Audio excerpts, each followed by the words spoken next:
லிங்கம் வாஸ்து அன்பர்கள் அனைவருக்கும் சிவ சரவணனின் அன்பான வணக்கங்கள். லிங்கம் வாஸ்து யூடியூப் சேனலில் நாம் பல பதிவுகளை பார்த்து கொண்டே வருகின்றோம். இன்னைக்கு வடக்க பார்த்த 2BHK 3BHK உள்ள அருமையான வரைபடங்கள் பார்க்க போகின்றோம். இந்த பிளானை பார்க்கும்போது நிறைய கோவில் சம்பந்தப்பட்ட விளக்கங்களும் நிறைய எக்ஸ்பீரியன்ஸ், அதாவது என்னுடைய வாழ்க்கையில் நடந்த பலவிதமான எக்ஸ்பீரியன்ஸ் இந்த வரைபடத்துடன் நான் சொல்லிக்கொண்டே வருகிறேன். அதனால் கடைசி வரைக்கும் நீங்கள் இந்த பிளான்களை பார்த்தா உங்களுக்கு ஈஸியாக புரியும். வணக்கம். இப்போது 22க்கு 36 உள்ள வடக்க பார்த்த அருமையான வரைபடம். ஸோ இப்போ வடக்க பார்த்ததுக்கு ஈசான மூலை, வாயு மூலை, வடமேற்கு வாயு மூலை முன்புறத்திலும், கன்னி மூலையும் அக்னி மூலை பின்புறத்துலையும் இருக்கும். ஸோ 22க்கு 36 வெளியளவு நல்ல அளவு. 5G 4C நம்ம பார்க்கணும். 5Gயில் போர்வெல், மழைநீர் சேகரிப்பு, சம்பு ஈசான்யத்திலும், வாயு மூலையில் முன்புறத்தில் செப்டிக் டேங்கும், கன்னி மூலையில் மொட்டை மாடியில் உயரமாக வாட்டர் டேங்க் இருக்கணும். பேசிக் ஃபார்முலா இதுதான். 4Cங்கிறது 4 காரர்கள் உள்ளே போய் பார்க்கணும். 3Rங்கிறது கடகராசிக்கும் விருச்சிக ராசிக்கும் மீனராசிக்கும் 5/14/23 பிறந்தவர்களுக்கும் இந்த வடக்கு திசை மனை கடை தொழிற்சாலை யோகத்தை கொடுக்கும். இப்போ இந்த வரைபடத்துக்கு உள்ளே நம்ம போகிறோம். So this is a grill door. இந்த இடத்துல என்ட்ரன்ஸ் வச்சுருக்கிறோம். ஸோ வெராண்டா 9:45க்கு 8, ஹால் 9:45க்கு 16 விண்டோ, அக்னி மூலையில் 9:45க்கு 10 கிச்சன், பின் வாசல் வச்சுருக்கிறோம். இந்த வாசல் நேராகவே நம்ம வாசல் வைக்கணும்னாலும் வச்சுக்கலாம். அப்புறம் கன்னி மூலையில் 10க்கு 16 ஒரு பெட்ரூம், 2 விண்டோக்கள் கொண்டது. ஸோ கட்டில் இந்த இடத்துல நம்ம கொடுத்துருக்குறோம். ஈசான்யத்தில் வாசல் வச்சுருக்கோம். டாய்லெட்டு அதனுடைய வாயு மூலையிலையும், ஹாலுடைய சென்டர் பகுதியில் பூஜை அறையும். இந்த இடத்துல பூஜை ரூம் வேண்டாம்னாக்கா நீங்கள் இந்த இடத்துலையே நீங்கள் பூஜை ரூம் கொடுத்துக்கலாம் கபோர்டில். அப்புறம் இது வழியாக உள்ளே போனோம்னா வாயு மூலையில் 10க்கு 10 ஒரு பெட்ரூம், கட்டில், அட்டாச் டாய்லெட்டு. இந்த இடத்துல அட்டாச் டாய்லெட்டில் காமன் டாய்லெட் வேணும்னாலும் கொடுத்துக்கலாம். 5/14/23 பிறந்தவர்களுக்கும் கடகராசி விருச்சிக ராசி மீனராசிக்காரர்களுக்கும் இந்த வடக்கு திசை மனை வீடு தொழிற்சாலை யோகத்தை கொடுக்கும். இந்த பிளான் உங்களுக்கு நல்ல ஒரு அம்சமாக இருக்கும். ஈசான்யத்தில் இழுத்து வடகிழக்கில் இழுத்து நம்ம போர்ட்டிக்கோ போட்டிருக்கிறோம். இப்போ இந்த பிளானை பார்த்துட்டோங்க. கோவில் அப்படின்னாக்கா புதனுக்கு உண்டான கோவில் 2 திருவெண்காடு கும்பகோணத்தில் இருக்குங்க. கண்காட்டும் நூதலானும் கலல் காட்டும் கையானும் அப்படின்னு சொல்லப்பட்டிருக்கிற ஒரு அருமையான பதிகம். குழந்தை பேரு வேண்டி பதிகம் படிப்பவர்களுக்கு குழந்தை பேரு, ஆரோக்கியமான சுகப்பிரசவம் ஏற்படும், குழந்தை பாக்கியம் கிடைக்கும். புதன் கஷேத்திரம் திருவெண்காடு. முக்குளத்தில் நீரை அளந்துதல். அந்த 3 குளம் இருக்கும். 3 குளத்துலையும் கொஞ்சம் கொஞ்சம் தண்ணியை குடிச்சிட்டு புதன் கஷேத்திரத்தில் இருக்கிற புதன் பகவானை ஒரு அர்ச்சனை பண்ணிட்டு நாம் அந்த முக்குள நீரை அறிந்து கண்காட்டும் நூதலாளன் அப்படின்ற பாடலை பாடிட்டு வந்தோம்னா நிச்சயமாக ஆரோக்கியமான ஆண் குழந்தை கிடைக்கும். அதே மாதிரி மதுரையில் இருக்கிற மீனாட்சி அம்மன் கோவிலில் கல் யானையை கரும்பு தின்ன வைத்த சித்தரை நாம் பூவால் அலங்காரம் செய்து வைத்தால் நிச்சயமாக நாம் என்ன நினைக்கின்றோமோ வேண்டுதல் குழந்தை பாக்கியத்திற்கு உண்டான வாய்ப்பை கொடுப்பார். மதுரை மீனாட்சியோ உங்கள் வீட்டில் கண்டிப்பாக பிறப்பார். அதனால் 2 தகவல்கள், 2 கோவில்கள் சொல்லியிருக்கிறேன். என்னுடைய அனுபவத்தில் நான் உங்களுக்கு சொல்லணும். ஸோ வீட்டில் தப்பாக இருக்குது. அடுப்படியில் மட்டும் பெரிய பெரிய கண்ணாடி வச்சுருந்தாங்க. ஏங்க வச்சுருக்கீங்கன்னு. வாசு தப்பாக இருக்குல்ல சார், ஒரு அன்பர் சொல்லியிருக்கார் அப்படின்னா. நண்பர்களே, தீர்வுங்கிறது 2 தான். ஒன்று ஆல்ட்ரேஷனை உடச்சி மாற்றுறது ஒன்று, இன்னொன்று எம்பெருமான் சிவபெருமானை பிடிச்சிக்கிட்டிங்கன்னா நிச்சயமாக நடத்தி வைப்பார். இல்லை உங்களுடைய குலதெய்வம், இஷ்ட தெய்வம், வழிபடுற தெய்வம், பெருமாளை நான் வழிபாடு பண்ணிக்கிட்டே இருக்கிறேன், நான் முத்திரை வாங்கியிருக்கிறேன், அவரை தொட்டு பூஜை பண்ணிகிட்ருக்கிறேன், நித்திய பூஜை, நான் கோயிலுக்கு போயிட்டு வந்துட்டுருக்கிறேன், ஏதோ ஒரு காரணத்திற்காக நிச்சயமாக உங்களுக்கு பலவிதமான சோதனைகளுக்கு பின் நிச்சயமாக உங்களுக்கு ஒரு வழிகாட்டுதல் இருக்கும். 2 தவிர மிச்சம் இருக்கிறது நாம் பிரமிடோ இல்லை குதிரையோ இல்லை ஆமையோ குபேர பொம்மையோ வச்சோம்னா அதெல்லாம் தீர்வு கிடையாது சாமி. என்கிட்ட நிறைய பேர் சார் நீங்கள் வச்சுருக்கீங்களா அப்படின்னு சொல்லி கேட்குறாங்க. எனக்கு தெரிந்ததெல்லாம் ஜோதிடத்தில் சொல்லப்பட்ட தகவல்கள், இந்த திசைக்கு இந்த கிரகங்கள்.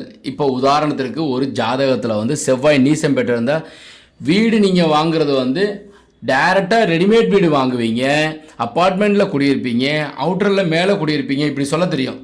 அதுக்காக வந்து வாஸ்துப்படி இல்லாத வீட்டுக்கு எப்படி சரி பண்ணுறது, இந்த ஏதாவது நிறைய ஜாமான்கள் எல்லாம் விற்கிறாங்க ஆன்லைனில், அதை வாங்கி வச்சா அதுக்கெல்லாம் வாங்கி வச்சா யார் விற்கிறாங்களோ அவங்க நல்லா இருப்பாங்க.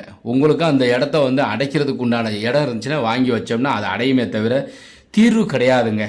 தப்பாக நினைக்காதீங்க. 2 விஷயம்தான் சொல்லியிருக்கிறேன். ஒரு விஷயம் அவசியமாக கோவில்களத்துக்கு போயிட்டு வரணும், இன்னொன்று உடச்சி ஆல்ட்ரேஷன் பண்ணணும். 2 தான். இப்போது நான் வந்து உங்களுக்கு வந்து ஒரு எக்ஸ்பீரியன்ஸ், எனக்கு வாழ்க்கையில் நடந்த எக்ஸ்பீரியன்ஸ் நான் சொல்கிறேன். ஒரு அன்பர் என்கிட்ட ஃபோன் பண்ணி, சார் இந்த மாதிரி எங்கள் வீட்டுக்கு வாஸ்து பார்க்கணும் அப்படின்னு சொல்லியிருந்தார். அப்போ நான் என்ன சொன்னேன்னாக்கா, வாஸ்து பார்க்குறதுக்கு வந்து எந்த ஊர் சார் அப்படின்னாரு. மதுரை தான் சார் அப்படின்னு சொன்னார். சரின்னு சொல்லிட்டு அவர் எங்கள் ஆஃபீஸுக்கு வந்துட்டார். சார் ஒரே ஒரு நிபந்தனை சார் அப்படின்னாரு. என்னங்க அப்படின்ட்டு, எங்கள் வீட்டில் வந்திருக்கிறப்போ வந்து நீங்கள் எங்கள் அப்பா கிட்ட எதுவுமே நீங்கள் பேசாதீங்க, எங்கள் அப்பா ரொம்ப கோவப்படுவார், அதனால் வந்து வீடு ஆல்ட்ரேஷன் பண்ணுறதுக்கு உண்டானதற்கு விடவே மாட்டார் அப்படின்ட்டு என்கிட்ட சொன்னார். நான் அப்புறம் வந்து சரி அப்பா ஒரு காரியம் செய்கிறேன், அப்பா இல்லாதப்போ வரேன். இல்லை சார் எங்கள் அப்பா இருப்பார், நீங்கள் எதையுமே அங்கே சொல்லாதீங்க, எங்கள் சிஸ்டர்லாம் பக்கத்தில் தான் வீடு இருக்குது, நான் எங்கள் அண்ணன் எங்கள் 2 சிஸ்டர் சார், எங்கள் அப்பா ஒத்துக்க மாட்டாரு, நாங்கள் பூர்வீக வீட்டில் தான் பெரிய வீட்டில் தான் இருக்கிறோம், சமீபத்தில் தான் வந்து ஒரு 10 வருஷத்துக்கு முன்னாடி தான் கட்டியிருக்கோம் அப்படின்னு சொன்னார். நேராக வீடு பார்த்துக்கிட்டு வந்தேன். மேலே மொட்டை மாடியிலேருந்து கீழே வரைக்கும் வாஸ்து தப்புகள் இருக்கிறதெல்லாம் பார்த்துட்டேன். அப்போ அவங்க அப்பா வந்து நல்ல ஜம்முன்னு பிரமாதமாக இருந்தார். நேராக வெளியே வந்தார். அப்புறம் வந்து அவங்க அப்பாவை கூப்பிட்டு சோஃபாவில் அவரை உட்கார சொல்லிட்டேன். அடியேன் லிங்கம் வாஸ்து சிவசரவணன், உங்கள் வீடு வாஸ்து தப்பாக இருக்கிறது சரி பண்ணுறதுக்கு உண்டான தகவலை கொடுக்க வந்திருக்கிறேன், உட்காருங்கன்னே அவர் உட்காந்துட்டார். இதில் எனக்கு நம்பிக்கை இல்லை அப்படின்னு சொல்லி சொன்னார். அவர் என் கஞ்சாடையில் சொல்கிறாரு, சார் இந்த மாதிரி எங்கள் அப்பாவுக்கு வந்து இதெல்லாம் பிடிக்காது, கொஞ்சம் வேண்டாம் சார்னார். அப்புறம் நான் சொன்னேன், இந்த வீட்டில் வந்து ஒரு பெண், அதாவது யாரோ ஒருத்தவங்க தவறி போயிருக்கிறதுக்கு உண்டான காரணம் இந்த வீடும் அப்படின்னு சொன்னேன். கொஞ்சம் முன்னாடி கொஞ்சம் யோசனை பண்ணார். அப்புறம் என்னுடைய மனைவி இந்த மாதிரி வந்து ஒரு 5 இயர்ஸ் ஆயிடுச்சு தவறி போயிட்டாங்க அப்படின்னாரு. நீங்களும் இந்த வீடும் ஒரு காரணமுங்க அப்படின்னு சொன்னேன்.